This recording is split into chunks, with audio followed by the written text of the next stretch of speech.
Hello, everybody. Welcome to the Real Estate News. Let's go through some stories that I picked out over the last week or so that we should be discussing on this video broadcast. If you have any questions, post them down below. Don't be afraid to ask any. Don't be afraid to post your comments. Please be nice.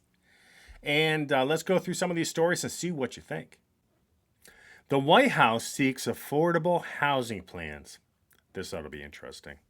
The president called for legislation that would cap rent increases in federal agencies to focus on repurposing federal properties for affordable housing. Yeah, so they want to sell public land to their buddies, okay? President Joe Biden on Tuesday urged Congress and federal agencies to take steps to help reduce housing costs. Biden called on Congress to pass legislation that would cap rent increases of existing units at 5% and for federal agencies to sustainably repurpose public land and rehabilitate distressed housing. Kind of interesting, right? They always want to get rid of public land. Let's see. National Association of Realtors, Kevin Sears, and they don't really have any reputation that's worthy anymore. NER opposes misguided attempts to cap or control rents. Price controls may seem appealing, but they have backfired on local governments and harmed the people we need to help most. And they kind of have, to be honest with you. And I'll tell you why in a sec. Developers are reluctant to build in areas where the government imposes rent controls.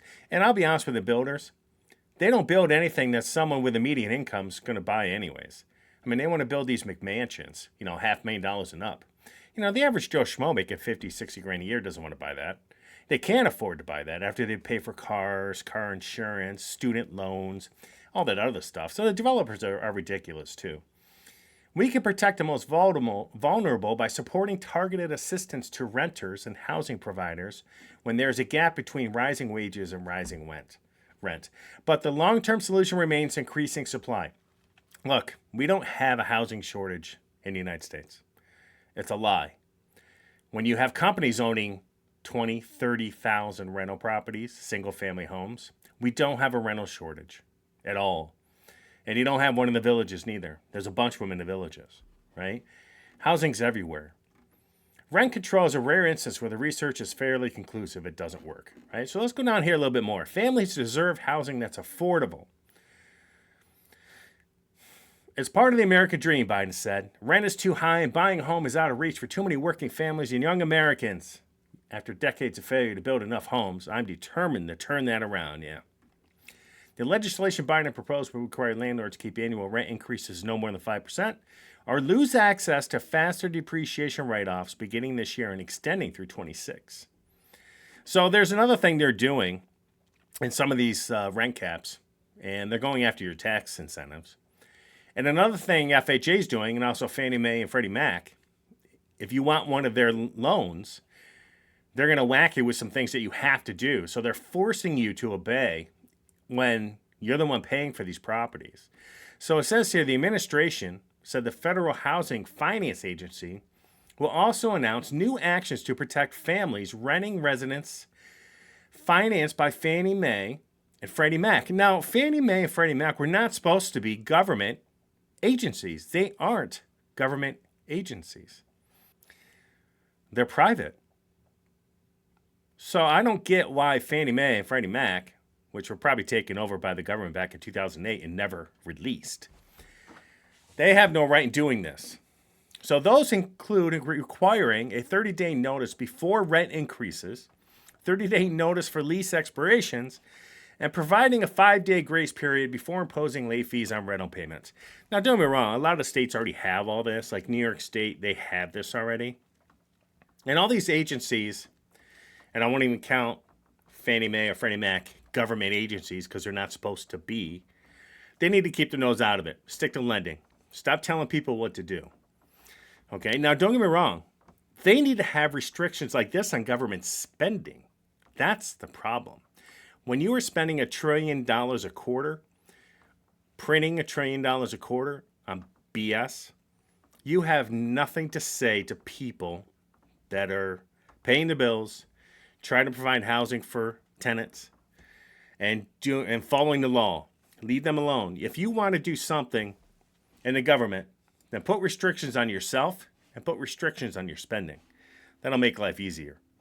Generation Z worries they'll never be able to own a home, and they're probably right. Most, especially with the older generation in office and power right now, and they're spending like mad. Most Gen Zers have concern about buying a home, with 54% worrying they won't be able to afford it. 48% fearing hidden costs. I don't know about hidden costs, but 60% of Gen Z worry they might never own a home, with nearly all adult Gen Zers, 98% citing significant barriers to home ownership. Well, there's no barriers. I mean, you can go try to qualify for a loan, and you can get a stable job. Hopefully, that can give you enough income to afford a home. So, if anything, the barriers are easier. According to a new survey from Clever Real Estate, St. Louis-based company, the primary obstacles cited by Gen Z includes high cost of homes, obvious, steep interest rates, 31%. I'm surprised that's not number one. Currently, 61% of Gen Z non-home owners have less than $10,000 saved, which would only cover 20% down payment on a property valued at less than $50K. Okay, well, I mean, what are Gen Z? What's their age group? I have a couple that work for our company, and they're early 30s, like 30 years old. So a lot of them are in their 20s. So, I mean, they're not going to have a lot of money. Not going to have probably a great career right now yet. They just don't have a lot of experience. So, there's way too many people that graduate college thinking their degree is going to make them a buco amount of money. It's the biggest lie ever proposed on the children of the United States. It's great to have an education and try to go after a career. But I have people working for us as agents to have, to me, pretty good education background. And they find that being a realtor is up their much better, much more up their alley, and they can make more money. So, the education and how you look at the college education needs to change, your mindset. The majority of Gen Z, 52%, anticipate first home to cost less than $250,000. And the other problem, you can't get a builder to build a home for $250,000 or less. Can't do it. 29% someday anticipate owning a home worth $1 million. With inflation, yeah, you're right. Your $200,000 house will be worth $1 million here. Although 92% of Gen Z say owning a home is important, a whopping 96% prioritize other goals above home ownership. Ding, ding. Such as stable employment, building a career, and starting a family. Now, I read a lot of news, and I watch a lot of things. And from some of the things that have been going around, whether it's on Instagram or other places, are that this younger generation, they spend a lot of their money on vacations, going to places, things they can't afford, spending a lot of money on credit cards to go on vacay, and doing a lot of things that they shouldn't be doing at their age. I mean, look, when you're 25, 30, and you don't make a lot of money, and you can pay rent, you probably don't have a huge family yet, if any at all, you probably shouldn't be going on, $4,000 or $5,000 vacations. I see that all over Instagram, all over, other platforms. These young people going out there spending their money, blowing it. And I know they don't have a lot of money. I mean, they're just working part-time somewhere, if they even have a job at all. So it seems to me like they're a little bit more frivolous with their money on doing things. Someone put in their mind that they need to do all these things before they get old. But they don't even really have a true career yet. Okay, you don't have any experience yet. You got to save up money. It takes time. For everybody out there that's before 30, it takes time to build a career, to save up money, and to buy a house. That stuff just takes time. It takes decades. That's just the way it is. So I don't know if that's going to change, but I feel sorry for them, for the younger generation, because inflation is killing them. Right? Inflation is killing them and their income. Among Gen Z renters, a majority, 52%, have struggled to pay rent. Nearly 1 in 5 cite financial irresponsibility as a barrier to home ownership. I will tell you another story.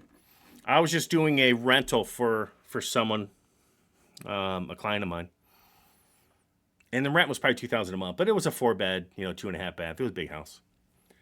But I got a lot of applications from younger people below 30 and less. I've never seen worse credit. I mean, these people don't even know they have bad credit. And it's not even like major stuff, it was all, majority of it was under $5,000, but a lot of it was just they didn't want to pay it. It was like a $3,000, car they decided they didn't want to pay because they thought it was a lemon, yet they didn't take the proper avenues to go get that dealer to buy the car back. Phone bills, electric bills, credit cards, little cards. Sorry, crappy credit cards. Little thing, I've never seen such bad credit. Probably 90% of my applications that came in that range of age, Generation Z and millennials, all had bad credit. So it tells me that someone's not doing their job, teaching them about credit and how it works. I think we need that in school, so that definitely needs to happen. So Generation Z, you got to work a little bit harder. It's going to be tougher for you. I feel sorry for you. Previous generations have not done a good job of running this country and spending the money properly, and now we have $35 trillion in debt, and we're spending $1 trillion every quarter. That's what you're stuck with, and it's probably going to get worse. So keep working hard. Keep your head up. Rebuilding coastal communities after hurricanes. Yeah, I mean, I have my opinion on this, and I'll tell you after we're done here. But rebuilding after extreme weather can be a long and expensive process due to updated building codes, threat exposures, and community priorities. So before Hurricane Idalia smashed into a small fishing village in northwestern Florida, Charles Long, 68, was fixing up a 2-bedroom house for him and his wife. After the August storm, he found remnants of it in a nearby canal and on a neighbor's property. To rebuild a new home elevated on stilts as code requires would cost $450K, according to one estimate he got. He can't afford that. Instead, he's building a pole barn in Horseshoe Beach for a recreational vehicle he's saving to buy. I'm going to roll everything out of here if another hurricane comes this year, Long said with a nervous chuckle, his face glistening with sweat. Yeah, I mean, and let's keep going because I'll make my opinions. For people like Long, rebuilding after extreme weather disasters can be a long and expensive process. The U.S. government has poured billions of dollars into projects to help build resiliency. The U.S. government hasn't poured billions of dollars into it. The American taxpayer has poured billions of dollars into these coastal communities. But as the impacts of climate change increasingly threaten coastal communities, experts say protecting them is getting harder and more complex and more expensive. Okay, look, the United States, majority of the people that don't live on the coastlines of the United States pay for the coastline rehab. We pay insurance up here in, let's say, New York and central New York, where there isn't a lot of bad weather. We pay our fees. And a lot of the insurance companies that are in New York and also in Florida that recently have disappeared because they've realized it's not becoming worth it to be there anymore. We used to pay for all the cleanup and all the money that was going to State Farm, for example. They would take all the money collected from a lot of people around the country and put it towards these communities that had really bad weather. Now, we all know that the coast of Florida had bad weather, so you shouldn't be building there. If you want to live there, you should have to self-insure or should have to pay a lot, and that's what's going on now. I mean, to be honest with you, I really don't blame a lot of these insurance companies for not insuring people on the coastal waters where there's massive hurricanes and tidal waves and other things that could come along at some point in time. So that seems to be the problem. I mean, the rest of America is paying for you to live in what you call paradise. Okay? In Horseshoe, where recovery from Hurricane Idalia is still underway 11 months after the storm hit, some residents worry that developers and wealthier newcomers who can afford to build to code will price them out if people decide to sell. Probably going to happen. Everyone is worried Horseshoe is changing. Okay, well, John Brogan, coordinating officer for the Federal Emergency Management Act, said they have provided over $83 million in grants to nearly 36,000 Idalia victims. They haven't provided anything. The American taxpayer provided $83 million. He said it's important for communities to have so far avoided extreme weather events to learn about mitigation projects that they can do now to prepare for major storm hits. These events are going to keep happening. And he's right. They're going to keep happening. And more people are probably going to wake up to the reality that living on the coast is probably not going to be the best thing for you, your financial ability, and just your stability overall in your livelihood. So for people who choose to stay along the sea, informing them about the risks their coastal communities will face is critical. There's a cost of living in paradise, Horseshoe Mayor Jeff Williams and echoing a popular sentiment. There's always downsides to everything good. Can't disagree with Mr. Williams. This may affect some of you folks down there in Tampa Bay, but lawsuit over massive polluted water leak settled. Experts say the Tampa Bay area phosphate plant leak poses an ongoing threat. There are about 24 similar phosphate water reservoirs statewide. Environmental groups and Florida regulators have settled a lawsuit over the 2021 leak of millions of gallons of polluted water from a phosphate plant reservoir in Tampa, which triggered major fish kills and temporary evacuations of dozens of nearby residents.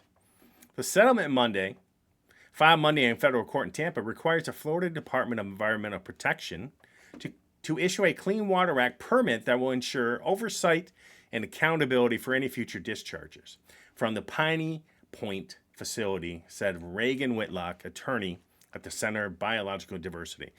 So they're killing millions of fish, polluting the heavens out of the water, and no one does anything about it until it actually happens. They knew this was happening.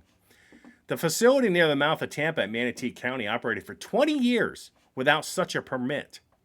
It is in the process of being closed, with contaminated water now being pumped into wells deep underground.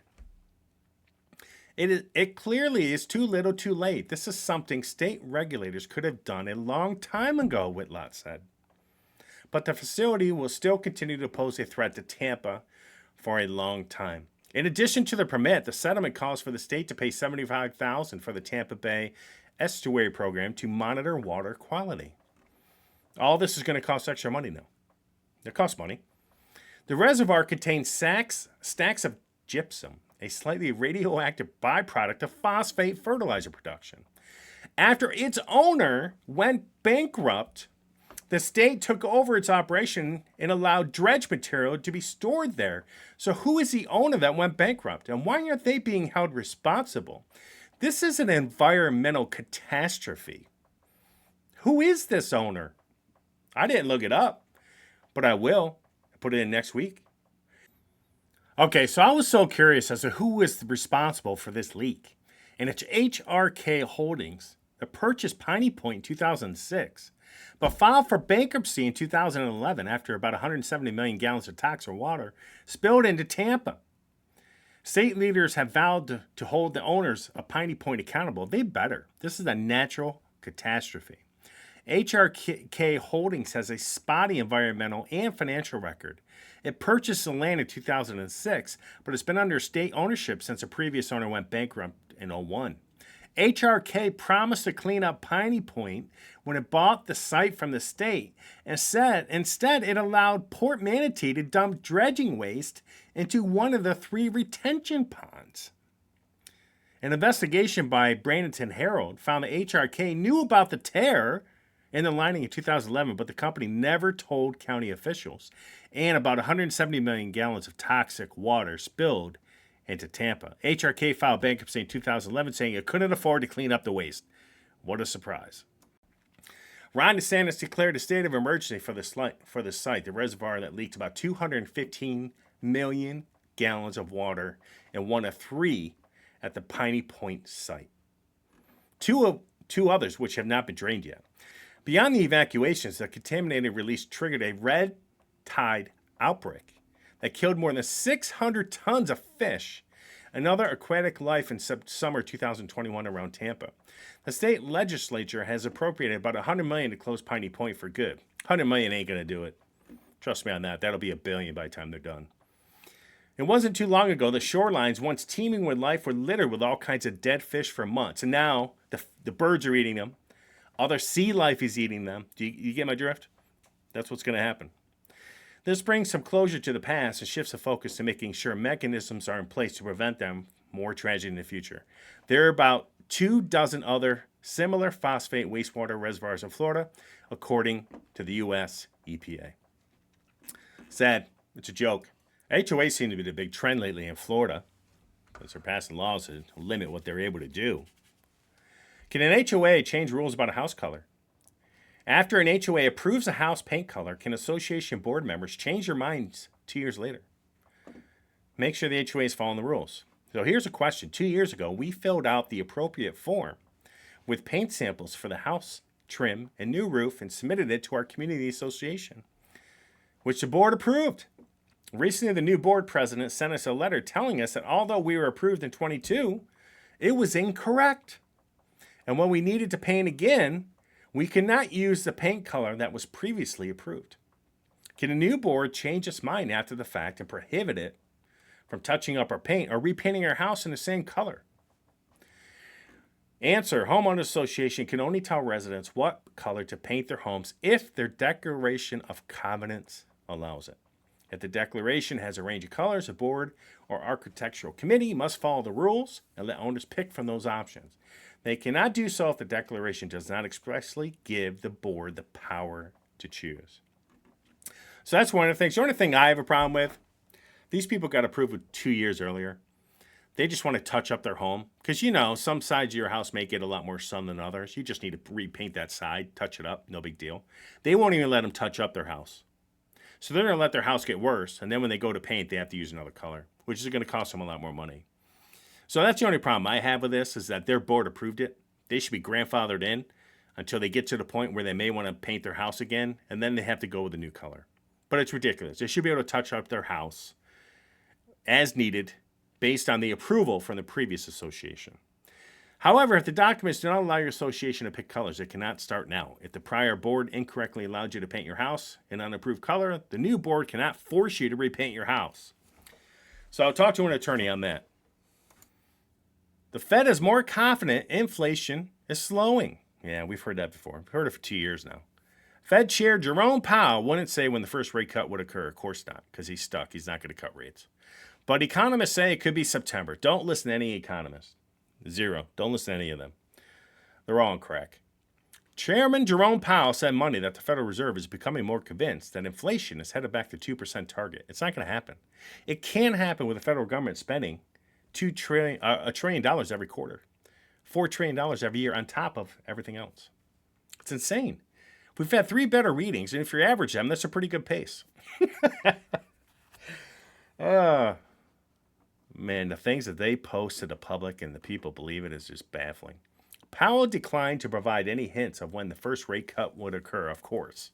Wall Street traders boosted their expectation that the Fed will reduce its key rate from its 23-year high. So what? Who cares?